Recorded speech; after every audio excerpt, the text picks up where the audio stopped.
initials ST from Brooklyn, New York. Is it permissible, haram, or not recommended for a man to have intercourse with one wife during the day of the other wife's night? What if the wife whose night it is complains about the lack of complete stamina from her husband? Question says, from Brooklyn, New York, a man has 2 wives or 3 or 4, and can he basically have intimate relations in the daytime, not the night? He's not cheating her out of her night, her turn, but he has a break, a coffee break, or his boss gives him off. You can go home early today, or on his delivery route, or whatever the case may be, and he mysteriously pops up at his what? His first wife's house. He has intercourse with her. And then at nighttime, when he's off work, he goes back to the other night, whose night it is. And that second wife, no matter whether she was the first or the second or the third, she complains that he can't, go the distance. He doesn't have the stamina to fulfill her desires. This is a real life situation, guys. You guys may be giggling, but this is what? This is real. And it's a huge problem as well. Khairan, inshallah. First and foremost is, as we said before, if you have more than one wife, then there are many responsibilities that you have. You having more than one wife does not mean that you have a lot of money and that's it. You can pay for 2 households, 2 apartments, 2 cars, 2 refrigerators. It's more than that. But you have to be mentally stable. You have to be psychologically stable. You have to be spiritually strong to administer and to run 2 different households. You have 2 women with contrast personalities. They have feelings, they have emotions, they have anger, they have jealousy, they have different menstrual cycles, all different types of chemical imbalances. You have to be stable to deal with these 2 women correctly and thoroughly. And if you can't do that, then you're unsuited to have more than one wife. And also the physical stamina as well. If your body is not strong enough to have sex with 2 women and please them both and give her what she wants and needs and all that which is necessary and required for her to be chaste, then you're not allowed to have 2 wives as well.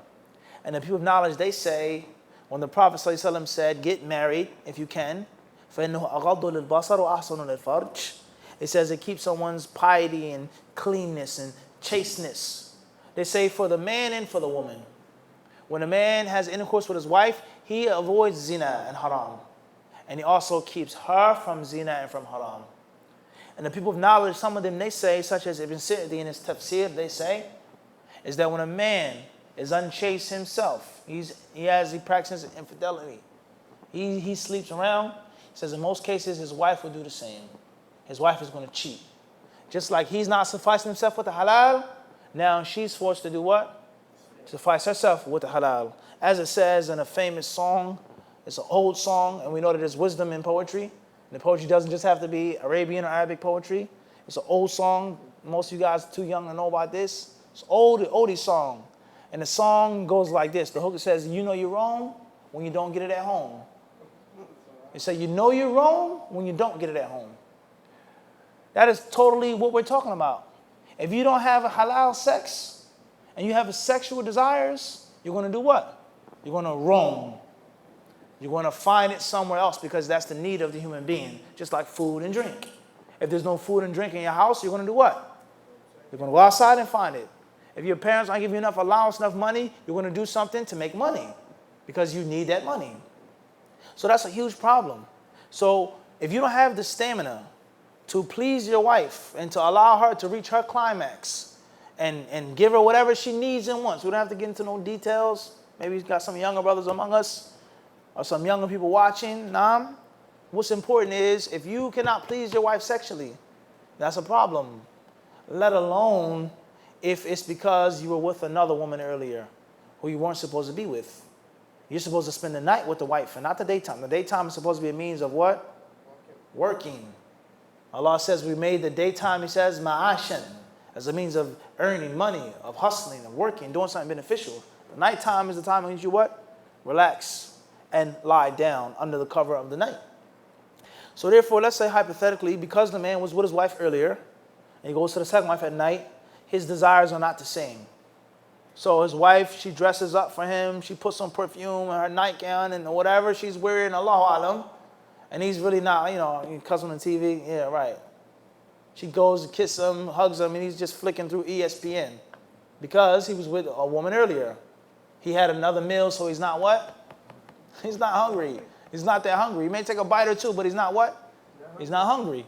Or, even worse than that, is he does go to the woman, but for one reason or another, and we're just going to say the haq, Abu Muawiyah, the haq yuqal, huh? There's no shyness in the deen.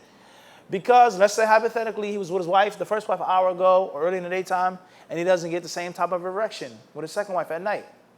Or it doesn't last long, whatever the case may be, then that's a problem.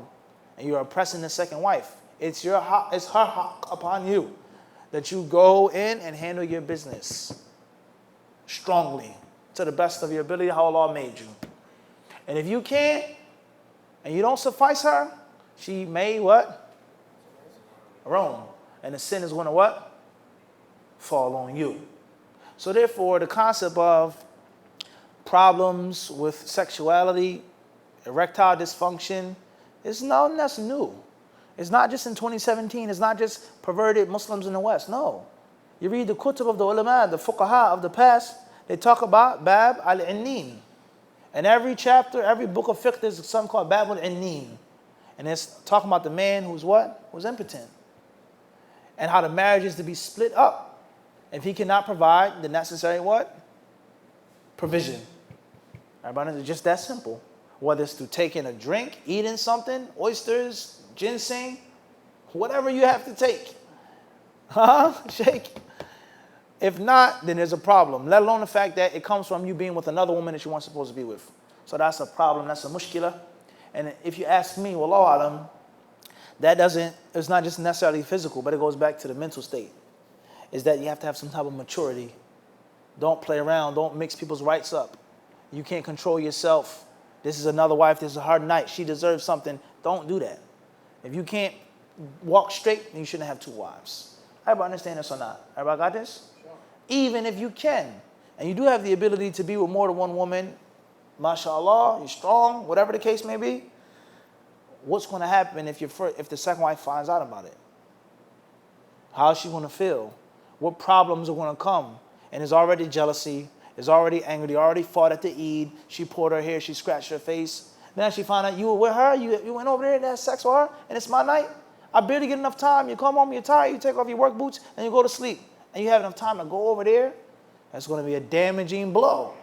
And as we said before, if you're going to have more than one wife, it is your job to help those women to submit to something that is culturally rejected, something that is socially taboo, something that they're not used to, they're not accustomed to.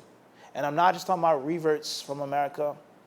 A brother comes from South America. Brother, he's a black American, a white American. No. Brothers and sisters, brothers that come from Pakistan, and this part of Africa, in this country, in Guyana, having a second wife, what? Forget about it. And as many women, they come, they call, they text, they complain. They say, I'd rather my hand have a girlfriend. Wallah, I'd rather him make zina. Instead of dealing with my parents and my father, the shame. Your husband has a second wife? Oh, you're not a good wife. You're ugly, you're fat, you're this, you're that. You don't please him, you don't cook enough, you're a bad woman. This is the culture of the people today. So this woman is trying her best to submit to the sunnah. She's trying. She used to be a Christian. She used to be a Hindu. She comes from Muslims in which polygamy is totally unheard of. So it's your job to do what? It's to do what? At least smooth the way for her to the best of your ability.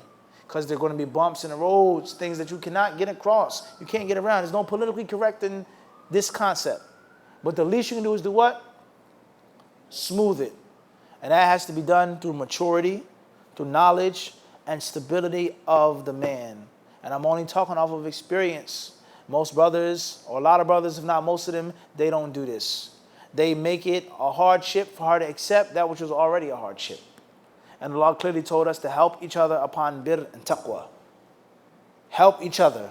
Make it easy for your brother to do that which is right. Everybody understand this? The Prophet says, Unsur akhaka zaliman aw madluman. Help your brother if he's wronged or if he's doing wrong. Help him. So the sister is fighting her desires. She's fighting her jealousy. She's trying to ignore her Kafir mother.